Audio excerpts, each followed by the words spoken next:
माननीय सदस्यगण, जो भी माननीय सदस्य इस विधेयक पर बोलना चाहते हैं, प्रश्न ये कि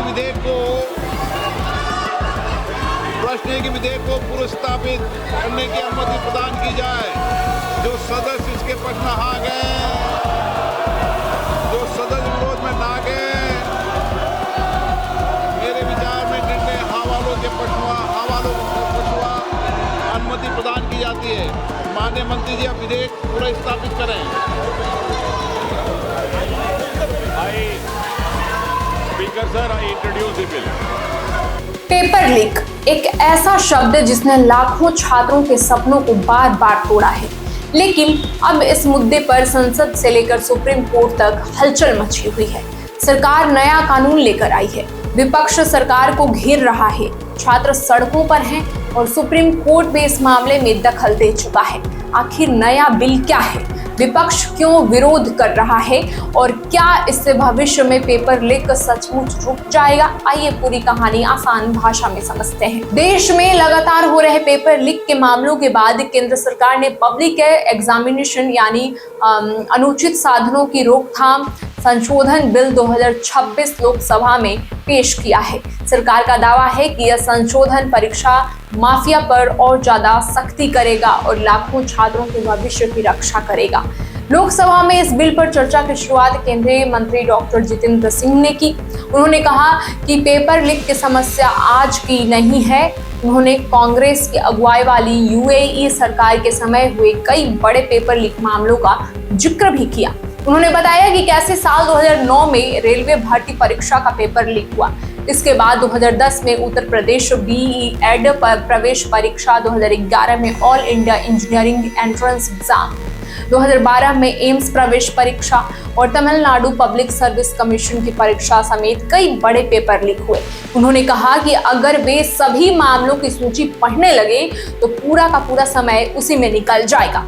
जितेंद्र सिंह ने कहा कि इन्हीं घटनाओं को देखते हुए मोदी सरकार ने पहले 2024 में public examination prevention of unfair means act बनाया था और अब उसे और मजबूत करने के लिए संशोधन लाया गया है। उनका कहना था कि यह सिर्फ एक कानून नहीं बल्कि करोड़ों छात्रों के भविष्य की सुरक्षा का संकल्प है।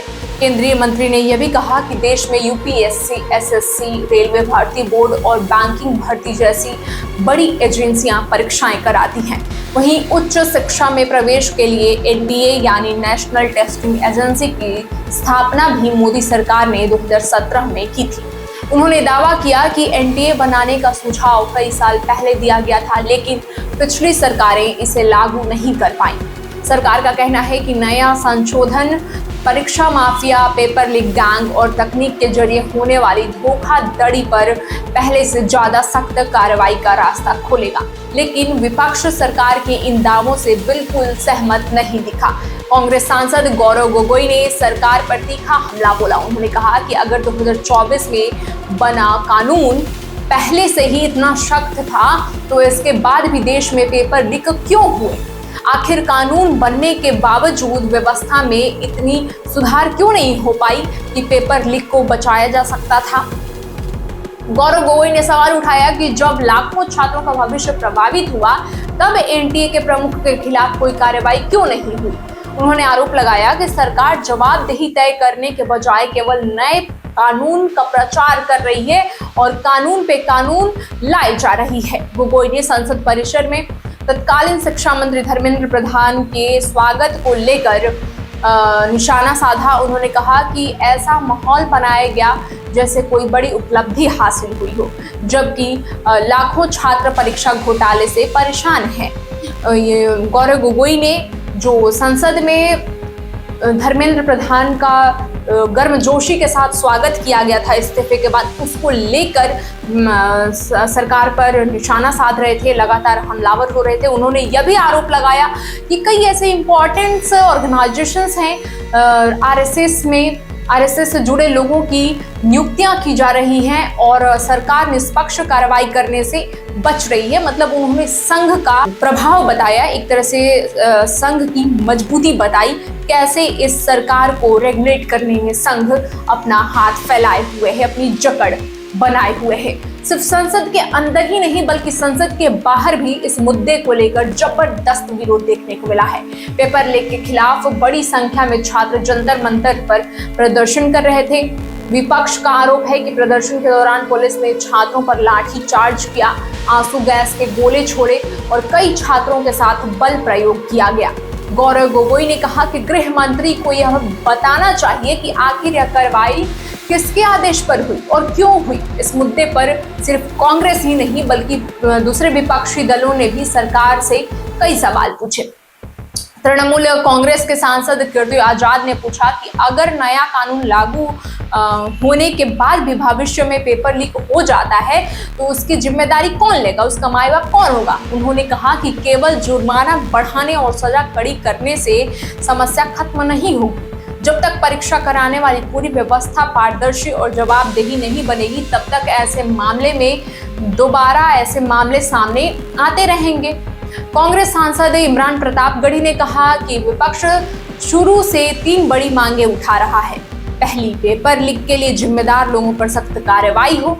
दूसरी, प्रदर्शन कर रहे छात्रों पर दर्ज मामलों को वापस लिया जाए।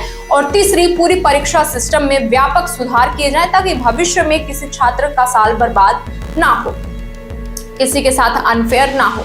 इमरान प्रतापगढ़ी ने कहा कि सरकार पहले भी 2024 में कानून लेकर आई थी लेकिन उसके बावजूद पेपर लीक की घटनाएं सामने आती रही। इसलिए अब सवाल सिर्फ कानून बनाने का नहीं, ईमानदारी से लागू करने का, उसको व्यापक करने का है। इसी बीच इस पूरे विवाद में सुप्रीम कोर्ट ने भी एक अहम दखल दे दिया है। कोर्ट ने प्रदर्शन के दौरान हिरासत में लिए गए 18 साल के कम उम्र के उन छात्रों को रिहा करने का निर्देश दिया है जिनका कोई आपराधिक रिकॉर्ड नहीं रहा है। साथ ही अदालत ने प्रदर्शन से जुड़े डिजिटल सबूत सुरक्षित रखने के निर्देश भी दिए हैं। पुलिस कार्रवाई को लेकर जांच की मांग भी लगातार उठ रही है। अब पूरा मामला सिर्फ एक कानून तक सीमित नहीं रह गया है।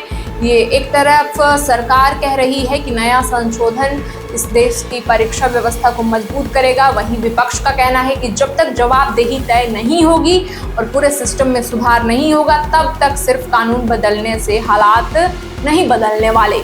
यानी लड़ाई अब सिर्फ पेपर लीक की नहीं बल्कि छात्रों के भरोसे, परीक्षा व्यवस्था की पारदर्शिता और सरकार की जवाबदेही की भी बन चुकी है। अब सबसे बड़ा सवाल आपसे है, क्या आपको लगता है कि नया संशोधन बिल पेपर लीक जैसी घटनाओं पर रोक लगा पाएगा या फिर पूरे परीक्षा सिस्टम में बड़े बदलाव की जरूरत है? आपका राय क्या है? कमेंट सेक्शन में हमें जरूर बताइए। जय हिंद।